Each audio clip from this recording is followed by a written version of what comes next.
स्वागत है आपका कमोडिटी सुपरफास्ट में। आपके साथ मैं हूं नेहा आनंद। चौतरफा पिटाई आज नॉन एग्री कमोडिटी स्पेस में होती हुई दिखाई दी है और कारण है डॉलर इंडेक्स की स्ट्रेंथ, जिसकी वजह से हमने अंतर्राष्ट्रीय बाजारों में जो बेंचमार्क है वहां पर गिरावट आते हुए देखी है। लेकिन सबसे ज्यादा मार हम सोना इस साल की बढ़त ऑलमोस्ट आप कह सकते हैं गवा चुका है। सबसे ज्यादा कमजोरी हमने फरवरी के महीने में आते हुए देखी, जहां अंतर्राष्ट्रीय बाजारों के लिहाज से ऑलमोस्ट $150 का करेक्शन ऊपरी स्तरों से आ चुका है। और घरेलू बाजार की बात करें तो ऊपरी स्तर से 3000 रुपए सोना गवा चुका है। लेकिन अब सवाल वही कि ये गिरावट कितनी और जारी रहेगी, कब तक सोने में ये गिरावट देखने को मिलेगी और कहां है बेस्ट एंट्री पॉइंट, ये हम जानने की कोशिश करेंगे। हमारे साथ GJC के चेयरमैन संयम मेहरा जी जुड़ चुके हैं। Mister Mehra sir, good afternoon, बहुत स्वागत है आपका। सर, सबसे पहले तो यही एक्सप्लेन कर दीजिए इस गिरावट की इतनी के पीछे वजह क्या है। हमने जनवरी के भी इंपोर्ट्स देखे भारत के, जो पिछले साल से 76% गिरे हैं, ऑलमोस्ट 3 साल के लोस पर है। क्यों ऐसा?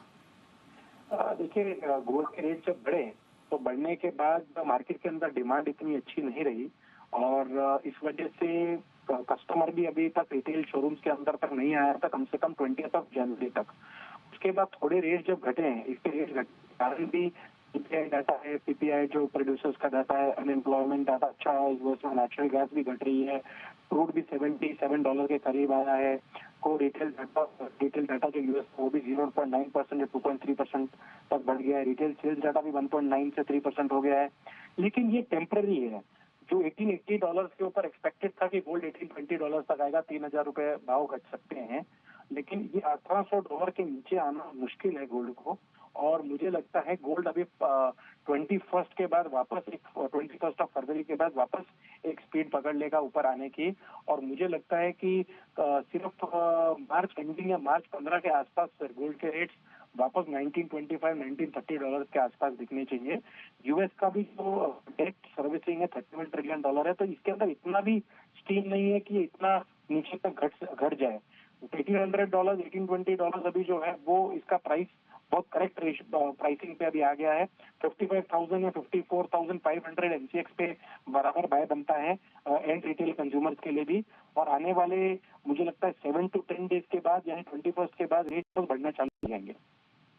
मान के चलें कि 55,000 के आसपास या उससे थोड़ा ही नीचे और करेक्शन यहाँ देखने को मिलेगा। अभी क्या खरीदार आ रहे हैं या वो अभी वो वेट करके देखना चाह रहे हैं, या फिर क्या कोई ऐसे लोग हैं, ऐसे कस्टमर्स हैं जो अपना पुराना गोल्ड लेकर आ रहे हैं? कभी भी जब प्राइस स्टेबल होता है ना, तभी कस्टमर दुकान में ज्यादा आते हैं। जब 57 तक अभी 5-7 डेज भाव था, जब 56 to 100 तक एमसीएक्स तक कस्टमर फ्लो हो रहे थे अंदर। लेकिन जब वापस घटा है भाव 500 रुपीज 700 रुपीज, तब कस्टमर थोड़ा सा रुक जाता है, वेट करते हैं कि प्राइस स्टेबल हो जाए या प्राइस थोड़ा और गिरे। तो जब तक ये थोड़ा स्टेबिलिटी और नहीं आती 2-3 दिन के अंदर अंदर, तब तक कस्टमर उस फोर्स से अंदर फ्लॉक नहीं होगा। जो पुराना गोल्ड उसने बाय करके रखा हुआ है या पुरानी ज्वेलरी है जिसको उसको एक्सचेंज करके नहीं लेनी है, उसके लिए कस्टमर आ रहे हैं। लेकिन जो नई ज्वेलरी के लिए अभी तक सिर्फ 50-55% ही पे मान के चलूंगा कि कंज्यूमर अभी तक है, मगर अभी भी 50% फिर भी लो है। रेगुलर जो फरवरी में सेल जो कि आता है। Valid point. Mister Mehra, thank you so much sir हमारे साथ जुड़ने के लिए और ग्राउंड में जो रियलिटी है वो दर्शकों के सामने रखने की। तो क्लियरली फ्रेश बाइंग से अभी लोग बच रहे हैं, क्योंकि वो जानना चाहते हैं कि क्या ये करेक्शन पूरा हो गया है, कितना सस्ता गोल्ड वो यहाँ खरीद पाएंगे। और यही कारण है कि अभी वेट एंड वॉच की रणनीति अपना रहे हैं। लेकिन जैसा कि मेहरा साहब ने भी कहा कि यहाँ पर थोड़ा बहुत और करेक्शन, $20-50 का और करेक्शन बाकी है, जो घरेलू बाजार में भी रिफ्लेक्ट होगा और तब फाइनली यहाँ पर ग्राहक लौटते हुए दिखाई देंगे। लेकिन कारोबारियों के लिए, निवेशकों के लिए अब मौके कैसे हैं, ये समझने की कोशिश करते हैं।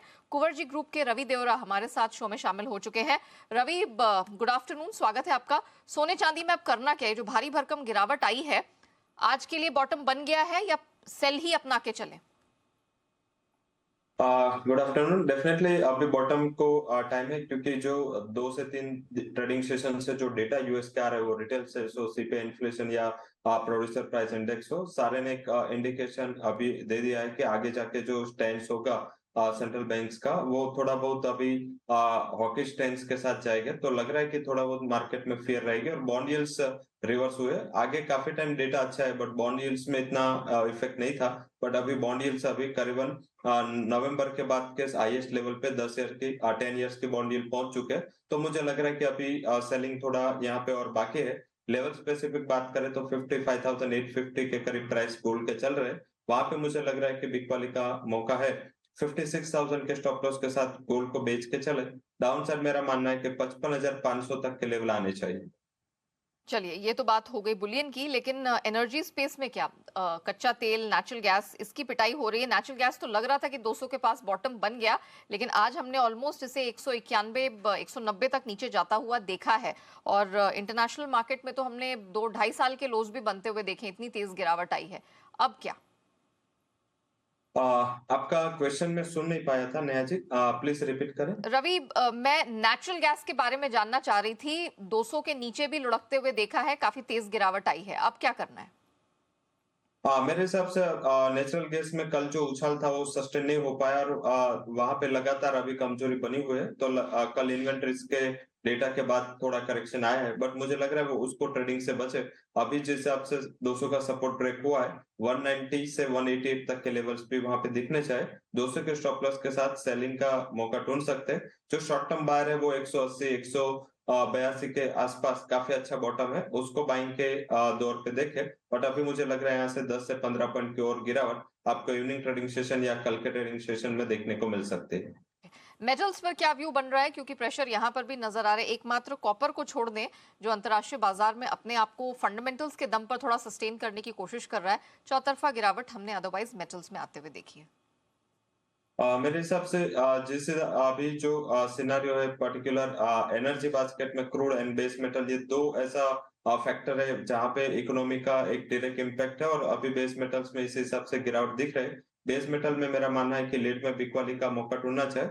181 के टारगेट के लिए 183.80 के करीब शॉर्ट करें। 185.20 के स्टॉप लॉस के साथ ये स्ट्रेटेजी ली जा सकती है।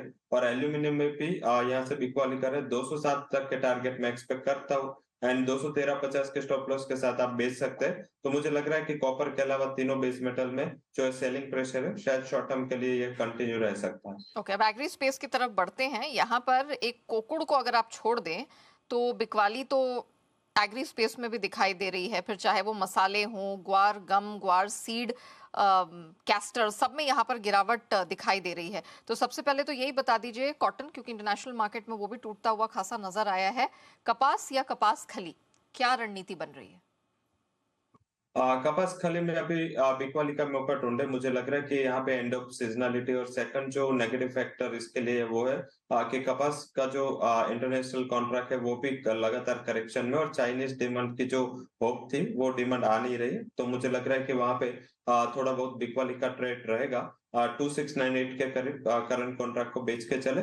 2650 तक के लेवल आपको 1 से 2 ट्रेडिंग सेशन में दिखने चाहिए। 2730 के स्टॉप लॉस के साथ ये ट्रेडिंग स्ट्रेटेजी में आपको व्यापार करना है। मुझे लग रहा है कि कॉटन कॉम्प्लेक्स में 1 से 2 ट्रेडिंग सेशन में ये सेल की स्ट्रेटेजी रखनी चाहिए। एंड पर्टिकुलर अभी जो शॉर्ट टर्म के लिए अगर किसी को ट्रेड करना है तो मुझे लग रहा है कि कपास खाली एक बेटर ऑप्शन है शॉर्ट के लिए। ओके। और मसालों में आपकी कहाँ नजर है? ये तो बिल्कुल लाल निशान में रंगे हुए हैं सारे मसाले। इसमें मुझे लग रहा है कि धनिया में अभी प्रेशर और यहाँ पे देखना है क्योंकि अराइवल्स अभी पिक होगी एक आध महीने में। मुझे लग रहा है कि मार्च तक एक अच्छी अराइवल वहां पे आनी चाहिए और क्रॉप भी अच्छा था तो वहां पे बिकवाली का मौका ढूंढे। 7050 के टारगेट के लिए उसमें बेच के चले 7255 के स्टॉप लॉस के साथ। तो मुझे लग रहा है अभी भी गिरावट ड्यू है, करीबन 7000 तक के लेवल आपको जल्दी दिखने चाहिए। वार कॉम्प्लेक्स कुछ समय से प्रेशर में यहाँ पर नजर आ रहा है। तो क्या यहाँ पर गिरावट अब खत्म हो गई है या पेन अभी इसमें और बाकी है? गोवर गम में मुझे लग रहा है कि एक अच्छा रिकवरी आना चाहिए। पर्टिकुलर ये अपने बॉटम के करीब है और लगातार गोवर गम में 12,300 12,200 के करीब से एक अच्छी रिकवरी हमें देखी है। तो ये लेवल अच्छी अपॉर्चुनिटी है 12,320 के करीब। गुआर गम के मार्च कॉन्ट्रैक्ट को बाय करें। स्टॉप लॉस 12,160 का लगा है और मुझे लग रहा है कि 1 से 2 ट्रेडिंग सेशन में 12,580 तक के लेवल आना चाहिए। 20 तारीख को एक्सपायर है, तो शायद 1 से 2 ट्रेडिंग सेशन में एक अच्छी रिकवरी वहां पे आपको दिखनी चाहिए। तो मुझे लग रहा है वहां पे फंडामेंटल अभी भी पॉजिटिव है, अभी भी ये लेवल बाई की अपॉर्चुनिटी के दौर पे देखना चाहिए। Very well Ravi, thank you so much आज हमारे साथ जुड़ने के लिए, एग्री नॉन एग्री दोनों स्पेसेस में रिकमेंडेशन दर्शकों के सामने रखने के लिए। कमोडिटी सुपरफास्ट को हम यही रैप अप करते हैं, लेकिन आप बने रहिएगा जी बिजनेस के साथ। ब्रेक के बाद लेकर आएंगे न्यूज़ लाइव।